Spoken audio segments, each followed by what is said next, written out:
tires. Have you seen some of these alternatives that have essentially spaces in between the upper wall and the wheel? Have you thought about that? Yeah, we haven't found a tire that because you got to worry about road noise. You got to take out potholes and bumps. You got to have like good grip, but you also want to have low rolling resistance so that you get good range. Those are a lot of things to try to put into one tire. Then if you also say, and it can't have air, it's like, this is hard. But I'm talking to a guy who's putting people on Mars. You can't figure out an airless tire? It's an incremental constraint. I'm not saying there won't be such a thing. I think there will be, to be precise. Because it seems like we've just gotten way too comfortable with this idea that tires blow out and you get flats. It's very annoying. Flats are annoying. Yeah, very annoying. Yeah. Non-sport tires, by the way, are much less likely to have flats because they have more bounce. They go, like let's say you hit at the edge of a pothole. Mm-hmm. If you got more rubber wool, you got a longer way to go before you pinch the tire. So, sport tires tend to have more flats, especially in LA potholes. That's the worst. Yeah. Well, there was one particular pothole on Sunset Boulevard. It would just take out so many Model S, like a boom, boom, both sides of the car. Really? Yeah. Damn. Steven Spielberg was actually once. It's like, hey, Steven Spielberg is like, two tires went. I was like, God damn it, I know that pothole. I feel like you could pay to fix that. I mean, fix that pothole. It seems like that's actually, it would be like, man, there sure are a lot of taxes in California for roads this bad. Yeah. The place is a mess. Yeah. So ultimately, one day that's a possibility of having some sort of an airless tire. Because I've seen prototypes. I've never seen one on an actual car in physical, in real life. Yeah, I think the technology's gradually getting there. And I think for something like a robo-taxi where you want to have the tires last for a long time and not go flat, this is going to make a lot of sense. Yeah.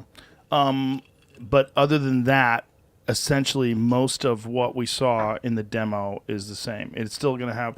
Now, there was the issue with the glass when it accidentally shattered. How annoying was that? That was shocking. I mean, we literally spent hours beforehand with like lots of people throwing steel balls at the window. Right. I mean, we must have thrown at least a dozen people must have thrown steel balls at the same window, though. Yeah, same damn window. Isn't that the problem? Yeah, it turns out that might be the problem. If you keep throwing steel balls, eventually it's going to break. and I did ask Franz to really wind up and give it all. Ooh. And I should have like, take it easy. Yeah. Give me a you don't fake need to wind up. Yeah, we don't need the fastball. But I did ask for the fastball, and we're like, okay, let's go for the slightly slower ball. Do you think it was because you guys were hitting the sidewall with a sledgehammer? Yeah, first? that could be.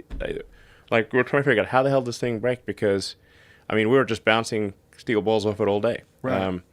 And we think possibly what might have happened there was that hitting it with a sledgehammer might have cracked the base of it, and once you crack the base of it, it loses all its strength. Right. And then it was just have a hairline fracture, and then you hit it anywhere, it's going to shatter. Did you recreate that?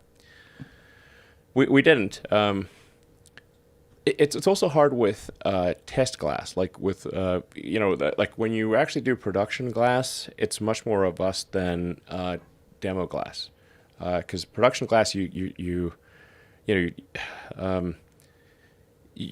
like demo glass you just can't make. You have to have like massive tools and ovens and everything to make the production glass. It's like, and if you don't, that takes a while to do. So the production glass is always better than demo glass. Nonetheless, it should have worked. And it was probably because we whacked it with a sledgehammer and then threw the steel ball at it. but it will be bulletproof to a handgun. Now, why did you decide to do all that? Make it bulletproof and make it like you could hit it with a sledgehammer. Like, what was the motivation to make it different than just like a Model S? I mean, I think it's like what's cool about a truck? Trucks are tough, and like, okay, what's tougher than a truck? A tank. What about a tank from the future? Okay, now you have a tank from the future. Okay. Yeah, that's bulletproof. Yeah.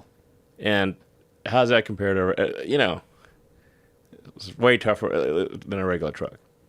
Look, it's fucking cool. Yeah. There's no doubt. That's an armored personnel character from the bulletproof. future. That shit's being like a Halo with a rocket launcher in the back.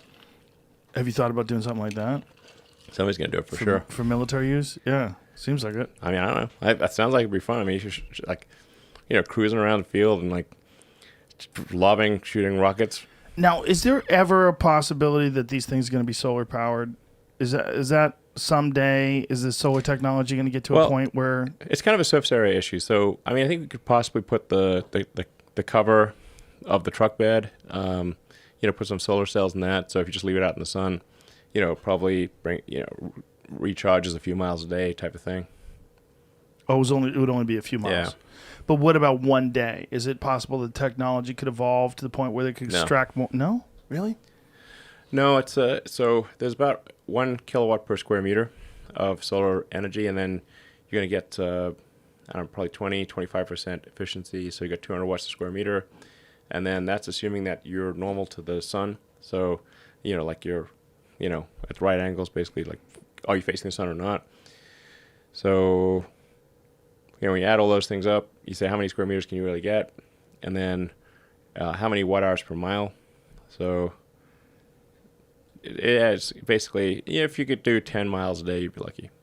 Really? Yeah. And that's not going to change?